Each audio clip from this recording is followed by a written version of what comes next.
The night I asked my neighbor for help, the air felt heavier than usual, like the sky itself was holding its breath. I stood in the narrow hallway of my apartment building, dressed for a date I wasn't sure I even wanted, rehearsing a version of myself that sounded confident but felt hollow. What I didn't know then was that a single knock on a familiar door would split my life into a before and an after, forcing me to see a truth that had been quietly waiting for me all along. If you believe in kindness, second chances, and the way ordinary moments can change everything, take a second to like this video, comment, share it with someone who needs hope, and subscribe to the Kindness Chronicles. Stories like this remind us that sometimes love is closer than we think. I had lived next door to her for 3 years, long enough for routines to blur into something that felt permanent. We shared a wall thin enough to hear laughter through it, footsteps pacing late at night, the occasional clatter of dishes when one of us dropped a plate.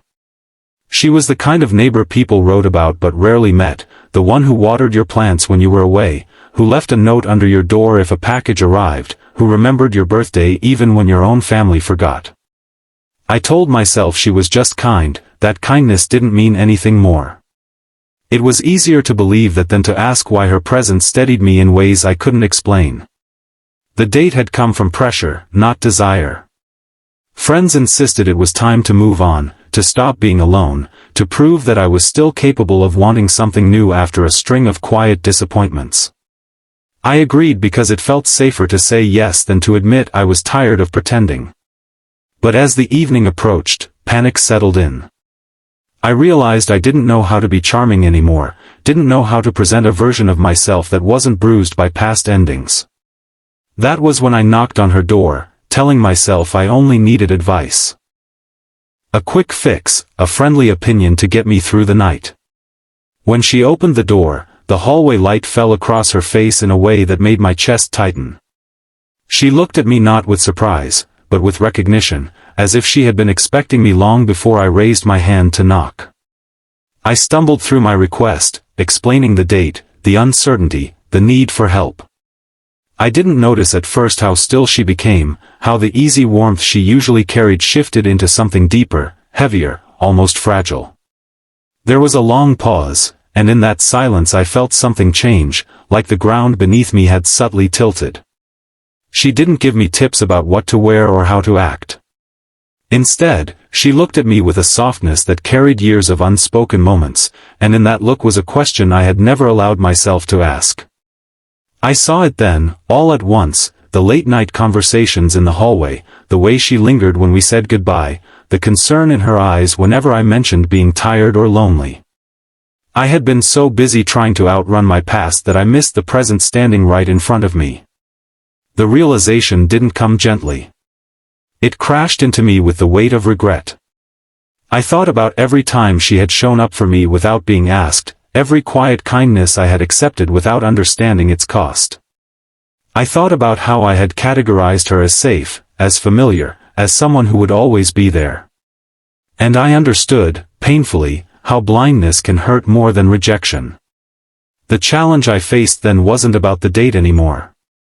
It was about facing myself, about admitting that I had been afraid to see what mattered because seeing it meant risking everything. I left her doorway that night shaken, my date forgotten, my heart racing with questions I couldn't silence.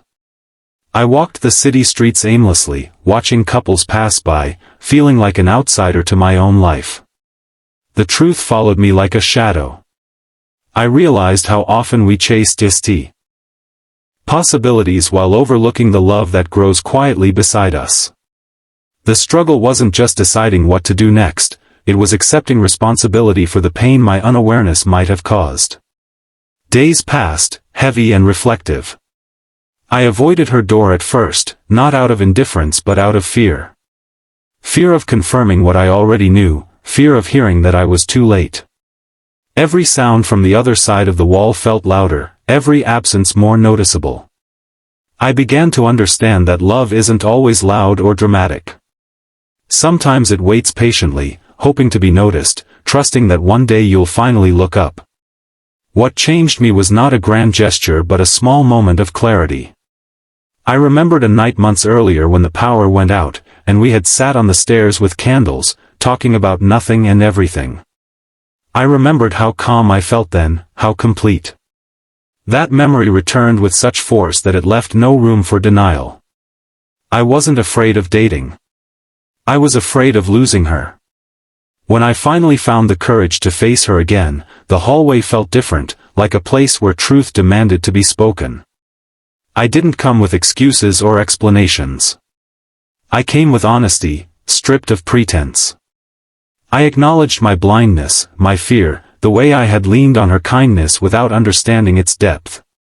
I didn't ask for forgiveness as much as I offered accountability, knowing that love cannot grow where responsibility is avoided. Healing doesn't happen instantly. Trust, once strained, needs time and patience. There were moments of silence between us, moments where the past hovered like a question mark. But there was also something new, something rooted in truth rather than assumption. We began again, slowly, learning each other not as neighbors filling empty spaces, but as two people choosing to be present. The transformation wasn't just about romance. It was about learning to see people fully, to recognize love in its quiet forms, to understand. That kindness is often an invitation, not a guarantee. I grew more attentive, more honest, more willing to stay when things felt uncertain. And in that growth, something beautiful took shape, something earned rather than assumed. By the time I understood what that night had given me, I also understood what it had taken away. The version of me who avoided vulnerability was gone. In his place stood someone willing to risk being seen. The hallway where it all began no longer felt like a place of confusion but like a reminder of how close we can be to the answers we're searching for. If this story touched your heart, if it reminded you of someone you may have overlooked or a kindness you may have taken for granted, please like this video, share it with someone who needs to hear it, and subscribe to the Kindness Chronicles. Your support helps keep stories like this alive. Before you go, I have a special request. Please comment below with the words, "I choose to see," if this story moved you in any way. Sometimes, choosing to see is the first step toward choosing love.